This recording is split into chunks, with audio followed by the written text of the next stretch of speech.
నమస్కారం. A1 Telugu first news TV వార్తలకు స్వాగతం. ముందుగా వార్తలోని ముఖ్యాంశాలు. సైట్ విజిట్ కొత్తది కాదు అని కేటీఆర్ పై బల్మూరి ఫైర్. ఆధారాలున్నా డ్రామాలే చేస్తున్నారని విమర్శ. కల్వకుంట్ల డ్రామా భవన్ గా తెలంగాణ భవన్ ఎద్దేవా. టెండర్లపై అసత్య ప్రచారాలు మానాలన్న బల్మూరి. సింగరేణి నిధులు ఫుట్బాల్ కు వాడారని కేటీఆర్ ఆరోపణ. కోల్ మాఫియా పాలనగా మారిందంటూ విమర్శ. కార్మికులకు ఘోర అన్యాయం జరిగిందన్న కేటీఆర్. నిజాలు బయటపడతాయని హెచ్చరిక. అరవ శ్రీధర్ ఆరోపణలపై మహిళా కమిషన్ సీరియస్.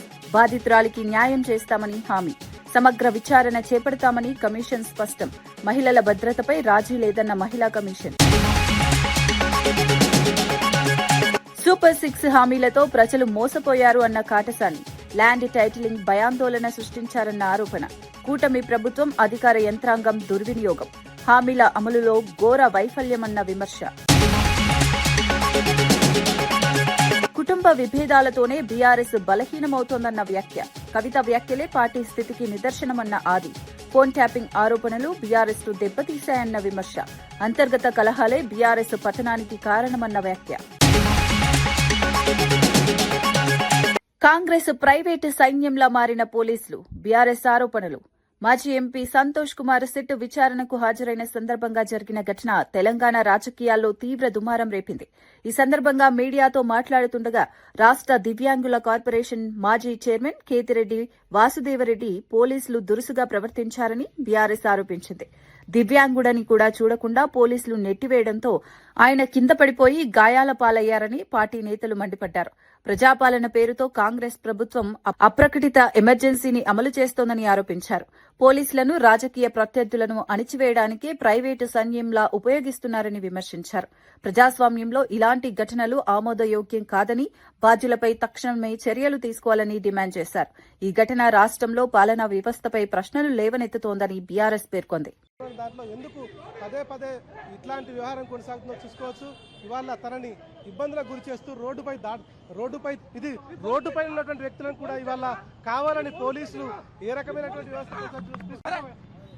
పోలీస్ స్టేషన్ ఇది పోలీస్ స్టేషన్ కాదు కదా, ఇది పోలీస్ స్టేషన్ కాదు కదా, పోలీస్ స్టేషన్ కాదు కదా, ఇది పోలీస్ స్టేషన్ కాదు కదా. ఎందుకు ఎందుకు ఏంది ఏం జరుగుతుంది ఇక్కడ? ఇంతకన్నా కొత్తారు కదా. కోల్ ఇండియా టెండర్లలో సైట్ విజిట్ ప్రక్రియ కొత్తది కాదని ఎమ్మెల్సీ బల్మూరి వెంకట్ స్పష్టం చేశారు.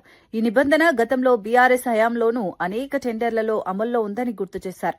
డిప్యూటీ సీఎం ఆధారాలతో వివరణ ఇచ్చినా కేటీఆర్ కావాలని డ్రామాలు చేస్తూ ప్రజలను మభ్యపెట్టే ప్రయత్నం చేస్తున్నారని విమర్శించారు.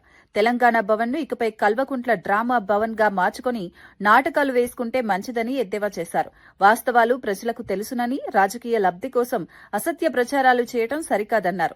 టెండర్ల ప్రక్రియలో ఎలాంటి అక్రమాలు లేవని స్పష్టం చేస్తూ ప్రభుత్వాన్ని అప్రతిష్ట పాలు చేయాలనే ఉద్దేశంతోనే ఇలాంటి ఆరోపణలు చేస్తున్నారని మండిపడ్డారు. ఈ వ్యాఖ్యలు రాజకీయంగా ప్రాధాన్యం సంతరించుకున్నాయి. దానికి నిజంగా ఎక్స్పీరియన్స్ ఉందా లేదా పరిగణలోకి తీసుకునే ఒక పాయింట్ అది. గతంలో కూడా టీఆర్ఎస్ హయాంలో కూడా ఈ పాయింట్ అనేది ఉండే కొన్ని టెండర్లలో. ఆలోచన లేకుండా ప్రజల్ని మభ్యపెట్టడానికి అబద్ధపు మాటలు మాట్లాడుతూ నోటికి వచ్చినట్టు విచ్చలు విడిగా ఏది పడుతుంది చూపించి చెప్పే ప్రయత్నం చేస్తున్నారు. కేటీఆర్ గారు మీరు ఆడే డ్రామాలకి మీ బీఆర్ఎస్ పార్టీ ఆఫీస్ని బీఆర్ఎస్ గా తీసేసి కేడీబీ అని పెట్టుకోండి, కల్వకుంట్ల డ్రామా భవన్. ఇక మీ బతుకు దానికే. ఇక మీరు మొత్తం కూడా మీ జీవితకాలం ఇదే డ్రామాలు ఆడుకుంటూ మీ కుటుంబం బతకాల్సిన పరిస్థితి ఉంది. ఇక అది బీఆర్ఎస్ పార్టీ ఆఫీస్ కాదు, కేడీబీ కల్వకుంట్ల డ్రామా భవన్. ఈ కేడీ గాన్లు ప్రతిరోజు ఏదైతే మీ కుటుంబం కూడా ఇంకా ఈ డ్రామాలు వేసుకుంటా బతకాల్సిన పరిస్థితే ఉంది. సిగ్గు లేకుండా ఒక విషయం పైన మీరు ఆరోపణ చేసినప్పుడు బాధ్యతతోటి, చిత్తశుద్ధితోటి మా డిప్యూటీ సీఎం గారు దానిపైన 2 సార్లు వివరణ ఇవ్వడం జరిగింది. యాజ్ ఎ డిప్యూటీ సీఎం ప్రజలకి జవాబుదారీతనంతో ఉండాలి. మీరు తప్పుల్ని ప్రచారం చేస్తారు కాబట్టి వారు సిస్టమ్ ప్రకారంగా, ప్రొసీజర్ ప్రకారంగా వారు ఎక్స్ప్లెనేషన్ కూడా ఇవ్వడం జరిగింది. అయినా కూడా సిగ్గు లేకుండా మీ దగ్గర నిజంగా మీరు చెప్పిన ప్రతి మాటకి నీకు ఆధారాలు ఉంటే నీ దగ్గర ఉన్న ఆధారాలను ప్రెస్కి రిలీజ్ చేయి. లేదొక టెండర్ పిలిచి ఆ టెండర్ క్యాన్సిల్ చేయడాన్నే తప్పు పడితే మీ హయాంలో వందలాది టెండర్లు నీకు సంబంధించిన వ్యక్తులకి రాకపోతే టెండర్లు క్యాన్సిల్ చేసిన దుస్థితి పరిస్థితి మీ ప్రభుత్వంలో ఉండే.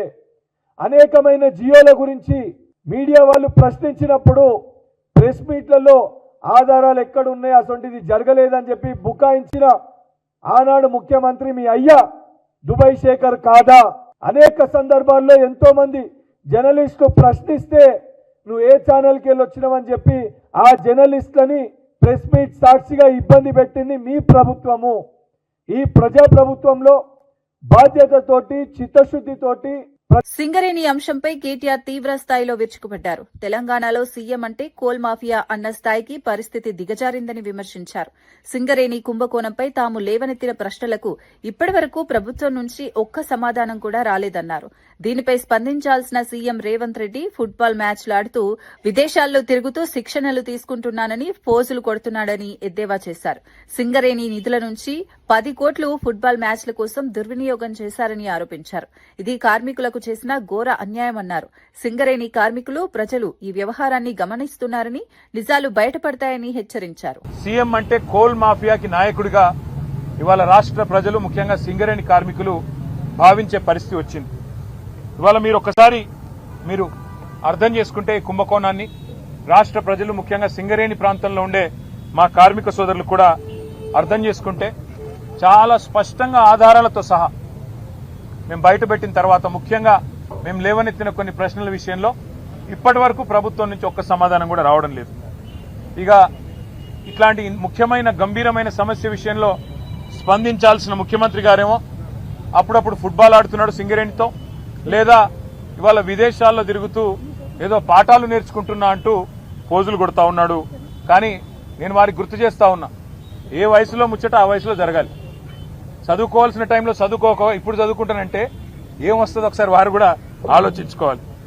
మీరు 10 కోట్ల రూపాయల సింగరేణి నిధులు, సింగరేణి సంస్థకు సంబంధించిన నిధులు దుర్వినియోగం చేసి మీరు ఫుట్బాల్ ఆటకి ఈ రాష్ట్ర ప్రజలతో మీరు ఎలాగో ఫుట్బాల్ ఆడుతున్నారు, కానీ సింగరేణి సంస్థతో కూడా ఫుట్బాల్ ఆడుతూ 10 కోట్ల రూపాయలు దుర్వినియోగం చేసి ఈరోజు ఆ సంస్థకి తీరని అన్యాయం చేసింది ఇవాళ రేవంత్ రెడ్డి గారు. ఒక్క స్కామ్ సంబంధించి ఇన్ని ఆధారాలు బయట పెడితే కూడా ఒక్క స్కామ్ సంబంధించి కూడా ఇప్పటివరకు పాలకుల వైపు నుంచి శ్రీవారి లడ్డూలో జంతు కొవ్వు లేదని సిట్ నివేదిక స్పష్టం చేయడంతో వైసీపీ శ్రేణులు అలిపిరి వద్ద వినూత్న నిరసన చేపట్టారు. మెట్లను కడుగుతూ గోవింద నామస్మరణ చేశారు. లడ్డూ వివాదంలో అసత్య ప్రచారం చేసి భక్తుల మనోభావాలు దెబ్బతీశారని ఆరోపిస్తూ CM Chandrababu, deputy CM Pawan Kalyan క్షమాపణ చెప్పాలని డిమాండ్ చేశారు. శ్రీవారిని రాజకీయాలకు వాడుకున్న వారిని క్షమించాలని దేవుడిని ప్రార్థించారు.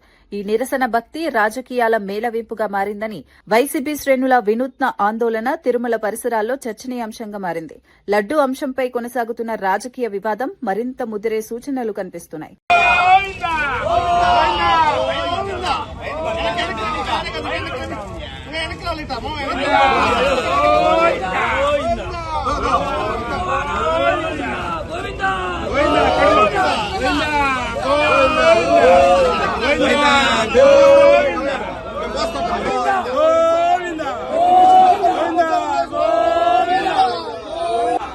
ప్రసాదం విషయంలో తప్పుడు ప్రచారాలు చేసి ప్రయోజనం పొందాలనుకుని భావించిన వ్యక్తులను మన్నించండి గోవిందా, మన్నించండి గోవిందా. మీ కొండని రాజకీయాల కోసం వాడుకుంటున్న నీచులని మన్నించండి గోవిందా, మన్నించండి గోవిందా, గోవిందా.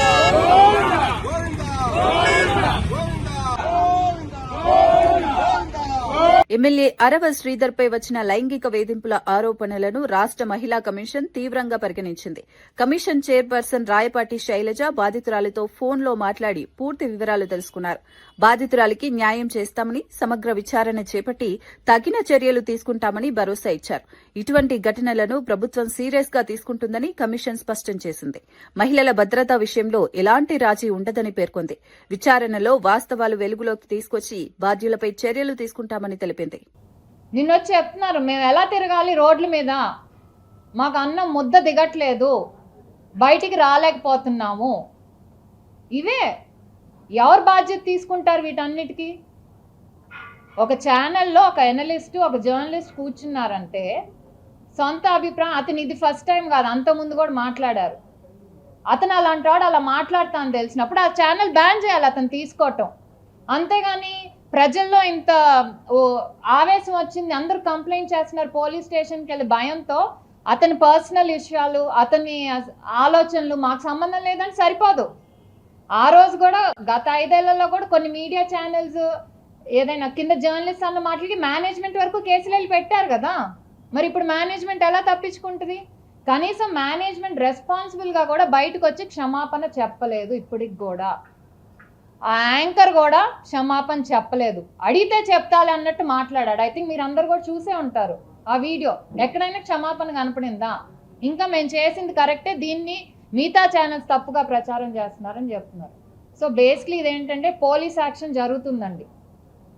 ఇది కంప్లీట్ అయ్యే వరకు చూడటం యాజ్ మహిళా కమిషన్గా మా బాధ్యత మేము తీసుకుంటాం.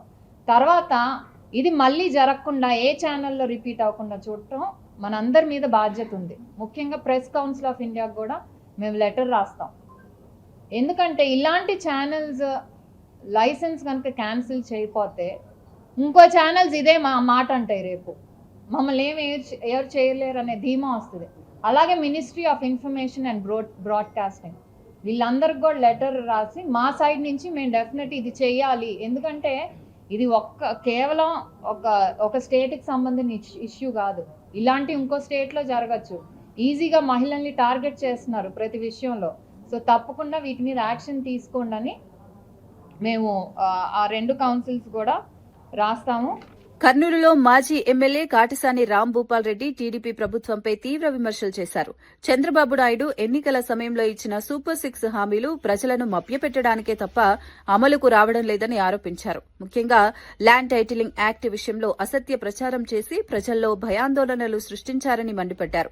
గత వైసీపీ ప్రభుత్వంలో అమలైన వాలంటీర్ వ్యవస్థ, ఐపాక్ మోడల్ వల్లే పార్టీకి నష్టం వాటిల్లిందని అభిప్రాయపడ్డారు. ప్రస్తుతం కూటమి ప్రభుత్వం అధికార యంత్రాంగాన్ని రాజకీయ ప్రయోజనాలకు ఉపయోగిస్తోందని విమర్శించారు. పోలీసు వ్యవస్థ పక్షపాతంగా వ్యవహరిస్తే పార్టీ కార్యకర్తల పక్షాన పోరాటం తప్పదని హెచ్చరించారు. ప్రజలకు ఇచ్చిన హామీల అమల్లో ప్రభుత్వ వైఫల్యం స్పష్టంగా కనిపిస్తోందని కాటసాని పేర్కొన్నారు. ఈ వ్యాఖ్యలు జిల్లాలో రాజకీయ చర్చలకు దారితీస్తున్నాయి.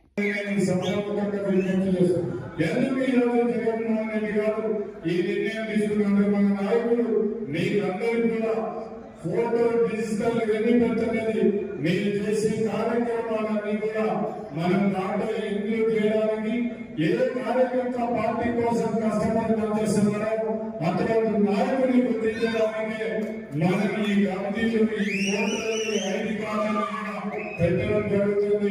మీరందరూ కూడా మనం ఐడి కార్డు ఇవ్వడం జరుగుతుంది. కాబట్టి మనకు ఉగాది లోపల మొత్తం రాష్ట్ర లెవెల్ అన్నీ పోతే ఉగాది కల్లా మీకు అందరికీ కూడా ఏ పదవులు ఏ హోదాలు వచ్చినా ఆ హోదాల్లో మన నాయకుడు జగన్మోహన్ రెడ్డి గారు మీకు ఫోటో ఐడి మీకు తొందరగానే మన ఉగాది లోపల మీకు వచ్చే విధంగా ఏర్పాటు చేయడం జరుగుతుందని కూడా నేను సభాముఖంగా విజ్ఞప్తి చేస్తాను. నాకంటే ముందు మాట్లాడిన నాయకులు మాట్లాడడం జరిగింది. మనం రామచంద్రరావు గారు మన తాతగారు మాట్లాడుతూ ఏ కార్యకర్త మీరు భయపడాల్సిన అవసరం లేదు, ఒకవేళ మనం ఉండే కేసులు పెడితే పోలీసు వాళ్ళు పెడతారు, అంతగానే మనం భయపడాల్సిన అవసరం లేదని చెప్పి రామచంద్రరావు రెడ్డి గారు మాట్లాడుతూ, అందుకే ఇక్కడ ఉండే కార్యకర్తలు మీరు గుడ్డను ఆదాయాన్ని మాత్రమే అందరం ఎక్కుంటుంది. దాంతో పాటు పార్టీ అందరూ కూడా ఖచ్చితంగా ఉంటుంది. కాబట్టి ఏ కార్యకర్త కానీ ఏ నాయకుడు రైల్వే కోడూరు జనసేన ఎమ్మెల్యే అరవ శ్రీధర్పై వచ్చిన ఆరోపణలపై వైసీపీ మహిళా విభాగం అధ్యక్షురాలు వరదు కళ్యాణి తీవ్రంగా స్పందించారు. కూటమి పాలనలో అధికార పార్టీ నేతలకు చట్టభయం లేకుండా పోయిందని విమర్శించారు. మహిళల భద్రతపై ప్రభుత్వ నిర్లక్ష్యం వల్లే ఇలాంటి ఘటనలు జరుగుతున్నాయని ఆరోపించారు. కూటమి నేతలు, కార్యకర్తలు తప్పుడు పనులు చేసినా శిక్ష పడదన్న ధీమాతోనే బరితెగిస్తున్నారని మండిపడ్డారు. మహిళలపై వేధింపుల అంశంలో ప్రభుత్వం తక్షణమే కఠిన చర్యలు తీసుకోవాలని డిమాండ్ చేశారు. ఈ ఘటన మహిళా హక్కులపై ప్రభుత్వ వైఖరిని ప్రశ్నార్థకం చేస్తోందన్నారు. అధికారంలో ఉన్నవారికి చట్ట సమానంగా వర్తించకపోతే ప్రజాస్వామ్యంపై నమ్మకం దెబ్బతింటుందని హెచ్చరించారు. ఈ వ్యాఖ్యలు రాజకీయంగా తీవ్ర ప్రతిధ్వనిని రేపుతున్నాయి. అలాగే ముఖ్యంగా మహిళా కమిషన్ ఉంది. మహిళా కమిషన్ ఏం చేస్తుంది? రాష్ట్రంలో ఎంత దారుణంగా ఆ వ్యక్తి చేశాడో, ఆ మహిళ జీవితాన్ని నాశనం చేసేశాడు, ఆవిడ కుటుంబాన్ని బజార్న పడేశాడు, ఆమెను ఈ రోజు రోడ్డు మీదకి లాగిన పరిస్థితి అయితే మరి సుమోటోగా కేసు పెట్టాల్సిన మహిళా కమిషన్ ఈ రోజు ఏం చేస్తూ ఉంది? ఈ మహిళలకి ఇలా అన్యాయం జరుగుతూ ఉంటే మంత్రులేమో రికార్డింగ్ డాన్సులు, కొందరు చెత్త చెత్త ప్రోగ్రామ్స్ కి అటెండ్ అవ్వడం, ఇది వీళ్ళు చేస్తూ ఉండే పరిస్థితి. ఇందుక మీకు పదవులు ఇచ్చారు అని నేను అడుగుతూ ఉన్నాను. అలాగే కేంద్ర హోంశాఖ నివేదికలో మన రాష్ట్రం పోలీస్ శాఖ పనితీరు, చట్టాలు అమలు తాలూకా నివేదికలో 36వ స్థానానికి దిగజారిపోయింది. అయినా వీళ్ళకి సిగ్గు రావట్లేదు. అలాగే హోంమంత్రి గారు, కేంద్ర హోంమంత్రి అయిన అమిత్ షా గారు చంద్రబాబు నాయుడు గారికి లేఖ రాశారు. మీరు emergency call centre number call చేస్తే 26 నిమిషాల వరకు కూడా స్పందించట్లేదు, అత్యంత దారుణంగా ఉంది. దేశం యావరేజ్ అయి తీసుకుంటే 18 నిమిషాలు ఉంటే మీరు ఎంత దారుణంగా మీ రాష్ట్రంలో స్పందిస్తున్నారు, పోలీసులు పని చేయట్లేదని చేవాట్లు పెట్టడం జరిగింది. అయినా బుద్ధి రావట్లేదు. ఎప్పటికైనా దయుంచి ఈ ప్రభుత్వ పెద్దలు సిగ్గు తెచ్చుకొని మహిళలకి రక్షణ కల్పించడం మీద శ్రద్ధ వహించాల్సిందిగా కోరుతున్నాను. బాధ్యతాయుతమైన హోం మినిస్టర్ పదవిలో ఉంటూ మాజీ ముఖ్యమంత్రి వైఎస్ జగన్ పై సోషల్ మీడియాలో పోస్టులు చేయడం సరికాదని వైసీపీ స్టేట్ మీడియా ప్యానలిస్ట్ బండి పుణ్యశీల ప్రశ్నించారు. ప్రజల భద్రత, శాంతి భద్రతల పరిరక్షణే హోం మినిస్టర్ ప్రధాన బాధ్యత అని గుర్తు చేశారు. వ్యక్తిగత రాజకీయ విమర్శలతో హోం మంత్రిత్వ శాఖ గౌరవం తగ్గుతోందని మండిపడ్డారు. పాలనపై దృష్టి పెట్టాల్సిన సమయంలో రాజకీయ ఆరోపణలతో కాలక్షేపం చేయడం తగదన్నారు. రాష్ట్రంలో నేరాలు, మహిళలపై దాడులు పెరుగుతున్న తరుణంలో హోంమంత్రిగా బాధ్యతలు వ్యవహరించాలని సూచించారు. సోషల్ మీడియా రాజకీయాలు ప్రజా సమస్యలకు పరిష్కారం కావని వ్యాఖ్యానించారు. ఈ వ్యాఖ్యలు రాజకీయ వర్గాల్లో చర్చకు దారితీస్తున్నాయి. దరిద్రప్పను మీకు అర్థమవుతా ఉందా?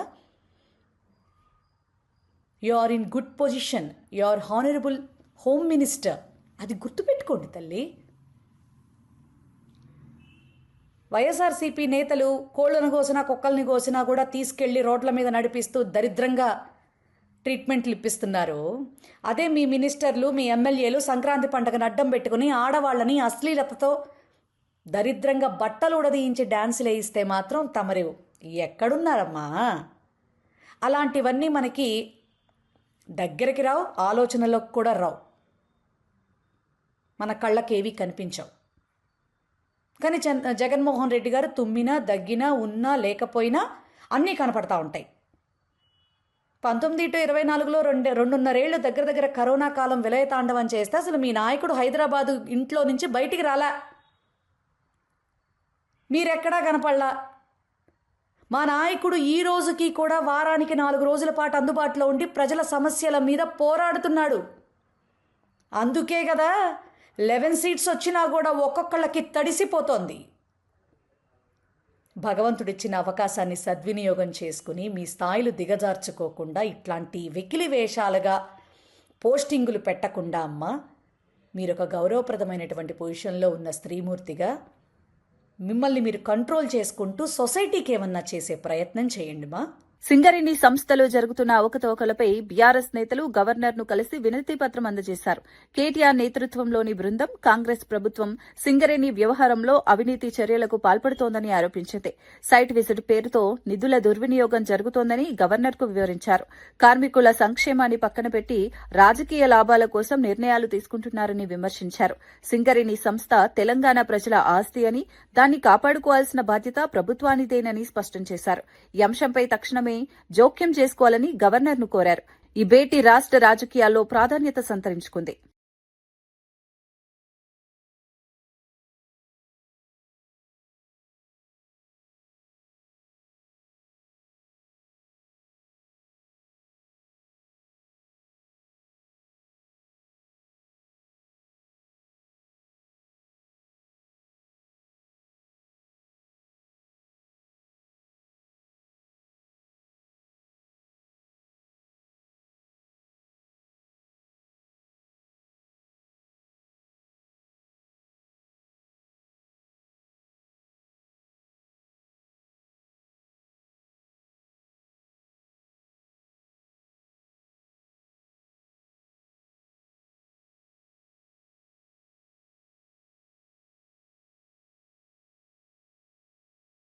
పెద్దపల్లి జిల్లా గోదావరికనిలో సింగరేణి తెలంగాణ బొగ్గుగని కార్మిక సంఘం 24వ ఆవిర్భావ దినోత్సవాన్ని ఘనంగా నిర్వహించారు.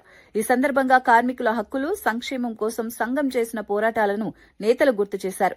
సింగరేణి సంస్థ అభివృద్దిలో కార్మికుల పాత్ర అమూల్యమని వక్తలు కొనియాడారు. కార్మికుల సమస్యలను ప్రభుత్వం నిర్లక్ష్యం చేస్తోందని ఆవేదన వ్యక్తం చేశారు. జీతాలు, భద్రత, వైద్య సదుపాయాలపై స్పష్టమైన విధానాలు అవసరమని డిమాండ్ చేశారు. సంఘం ఐక్యతతోనే హక్కులు సాధ్యమవుతాయని పిలుపునిచ్చారు. ఈ కార్యక్రమం కార్మికుల్లో కొత్త ఉత్సాహాన్ని నింపింది. రూపాయలైతేంది, అలాగే తల్లిదండ్రులకు ఉచిత వైద్యం ఇచ్చేయడం అయితేంది, మహిళా సోదరిమణకు CCL మెటర్నిటీ లీవ్ పెంచుకోవడం అయితేంది, IIT IIM చదివేటువంటి పిల్లలకు ఫీజు రీయింబర్స్మెంట్ ఇవ్వడం అయితేంది, దాంతో పాటుగా ఈరోజు AC ఫ్రీగా కనెక్షన్ ఇచ్చేటువంటిది అయితేంది, 1% ఎలక్ట్రిక్ ఛార్జెస్ ఉచిత మాఫీ చేయడము అయితేంది, మ్యాచింగ్ గ్రాంట్ 15 లక్షలు 20 లక్షలు ఇప్పించినటువంటిది అయితేంది, ఇలాంటి అనేక హక్కులకు సాధించినటువంటి తెలంగాణ బొగ్గని కార్మిక సంఘం 11 సంవత్సరాల పాటు ఒక గుర్తింపు సంఘంగా సేవలందించింది. బీసీల సంక్షేమమే ప్రభుత్వ ప్రధాన లక్ష్యమని మంత్రి సవిత స్పష్టం చేశారు. బీసీల అభ్యున్నతికి తీసుకొస్తున్న పథకాలు నిరంతరం కొనసాగుతాయని తెలిపారు. విద్య, ఉపాధి, స్వయం ఉపాధి రంగాల్లో బీసీలకు మరింత అవకాశాలు కల్పించే దిశగా ప్రభుత్వం చర్యలు తీసుకుంటోందని చెప్పారు.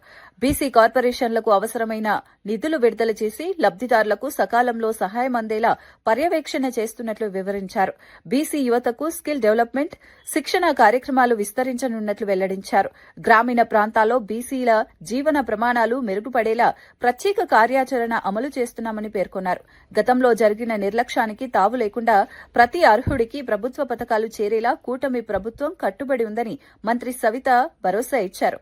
బీసీల సమక్షంలో రాజీ లేదని స్పష్టం చేశారు. మరి ఇది వాళ్ళ సూచనలు, సలహాలు తీసుకుని దాన్ని ముందుకు తీసుకెళ్దామన్న ఉద్దేశంతోనే మరి ఈ రోజు బీసీల రక్షణ చట్టం గురించి మాట్లాడడం, ఆదరణ 3 గురించి, వాళ్ళ కుల వృత్తుల గురించి, ఎవరైతే కుల వృత్తులు కాకుండా ఇతర వర్కులు చేసుకునే వారికి అభివృద్ధి కోసం, బీసీల అభివృద్ధి కోసం ఏ విధంగా వాళ్ళ సూచనలు, సలహాలు కూడా తీసుకుందామన్న విషయం కూడా తెలియజేస్తూ 34% లోకల్ బాడీ రిజర్వేషన్ మీద కూడా రూపకల్పన చేస్తున్నాం. దానికోసం కులగణాలు జరగాలి. అంతేకాకుండా డెడికేషన్ కమిషన్ కూడా వేయాలన్న ఆలోచనలో ముఖ్యమంత్రి దగ్గరలో వేయబోతున్నారన్న విషయం కూడా తెలియజేస్తున్నాం.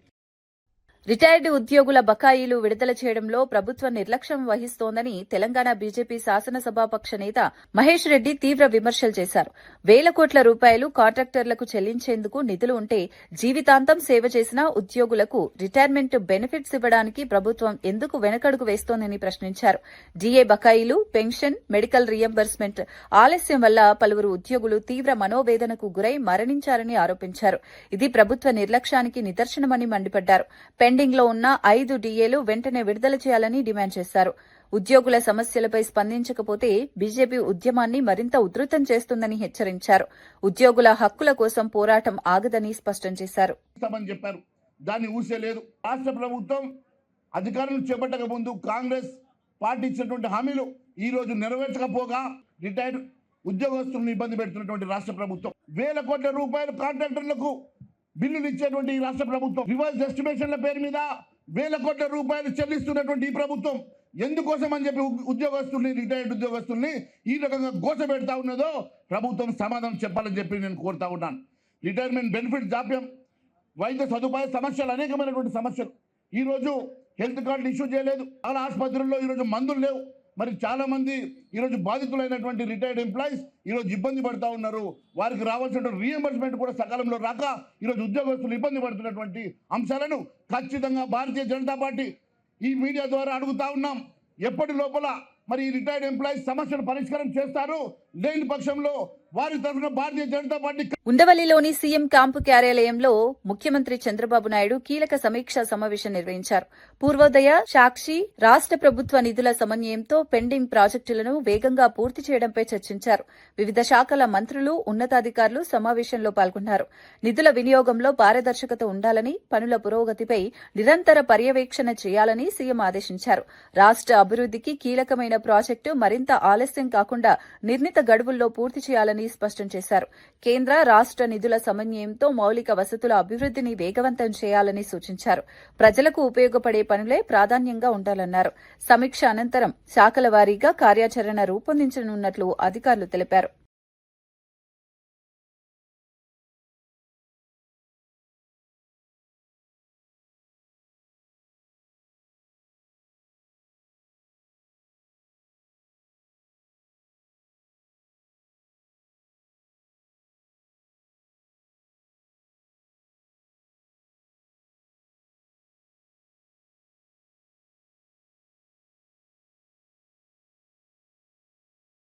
బీఆర్ఎస్ పార్టీలో అంతర్గత విభేదాలు తీవ్రమవుతున్నాయని ప్రభుత్వ విప్ ఆది శ్రీనివాస్ వ్యాఖ్యానించారు. కేసీఆర్ చుట్టూ సమస్యలు పేరుకుపోయాయని, అదే విషయాన్ని కూతురు కవిత కూడా బహిరంగంగా చెప్పడం రాజకీయంగా కీలకమని అన్నారు. ఫోన్ ట్యాపింగ్ ఆరోపణలపై కుటుంబ సభ్యుల మధ్య పరస్పర ఆరోపణలు రావడం బీఆర్ఎస్ పరిస్థితిని స్పష్టంగా చూపుతోందని విమర్శించారు. కుటుంబంలోనే ఇన్ని విభేదాలున్నా పార్టీ మళ్లీ అధికారంలోకి వస్తుందనుకోవడం అవాస్తవమని అన్నారు. ప్రజలు ఈ పరిణామాలను గమనిస్తున్నారని, రాబోయే రోజుల్లో తగిన నిర్ణయం తీసుకుంటారని పేర్కొన్నారు. రాజకీయ స్థిరత్వం, పరిపాలనా స్పష్టత కూటమి ప్రభుత్వంలోనే ఉందని ఆది శ్రీనివాస్ స్పష్టం చేశారు. బీఆర్ఎస్ లోని అంతర్గత కలహాలే ఆ పార్టీ పతనానికి కారణమవుతాయని వ్యాఖ్యానించారు.